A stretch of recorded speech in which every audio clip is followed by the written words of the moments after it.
in Venezuela, the regime of Maduro, violate the human rights every day. And we need to stop this. Every 20 minutes, they kill a Venezuelan.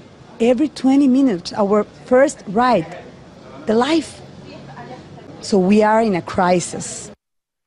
Lilian Tintori, the wife of imprisoned Venezuelan opposition leader Leopoldo Lopez, calling for change in Venezuela. Now a judge has sentenced her husband to 13 years in prison. That judge claims Lopez incited violence during a protest last year that left dozens dead and hundreds injured. However, Lopez maintains his innocence, saying before he left the demonstration, he asked followers to remain peaceful and ignore government provocations. Lopez even had video to back up his claim, but the court denied him the right to show it. So what does all this mean for Venezuela and the rest of that region going forward? For more on the story, let's welcome the former U.S. Ambassador to Venezuela, Otto Reich. Otto joins us via Skype from Washington. And Mr. Ambassador, we thank you for your time here tonight on Newsmax Prime. Now, thank you. Otto, I understand that Lopez has become the first person in Venezuela's history to be sentenced to prison for his words. Why is this punishment so harsh? Well, it's because Leopoldo Lopez also happens to be the most popular person in Venezuela, according to all the public opinion polls. And he's too dangerous to the Maduro regime to allow to go back on the streets freely, because Maduro knows that in any election, Lopez would beat him handily. So there are political implications here, and Maduro may think he's getting stability out of this, but is it possible that just the opposite will occur, that this will push the country toward more violence? It is possible. One never knows what effect these kinds of dictatorial measures will have on a population that has frankly grown very tired of the socialist government that has destroyed Venezuela's economy for the last 15 years. Not only are the people not allowed to speak, as the Lopez trial clearly shows, but they're not even allowed to eat, because there's shortages of food in Venezuela that have led to deadly riots. So the government has failed across the board, and one never knows whether this sentence against Lopez would be, the final spark that causes some kind of an explosion.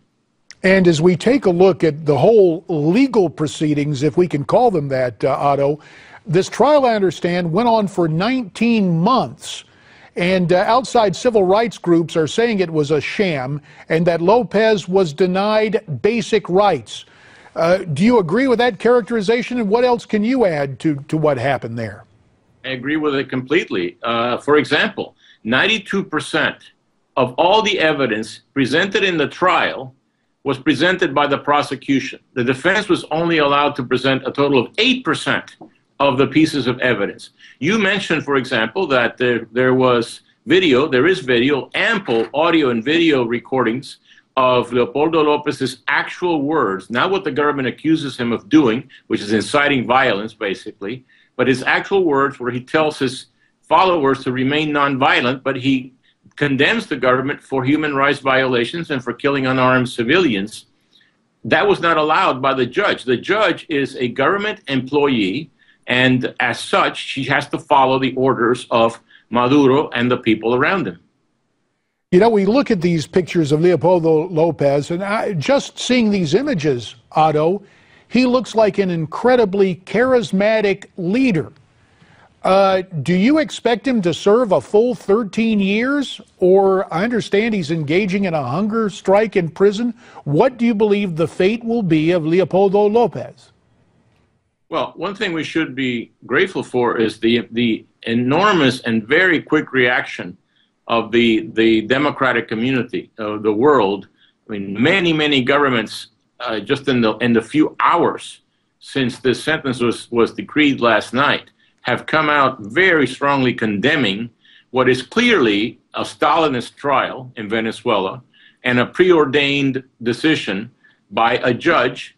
And, for example, by the fact that 95% of the prosecution witnesses were government officials.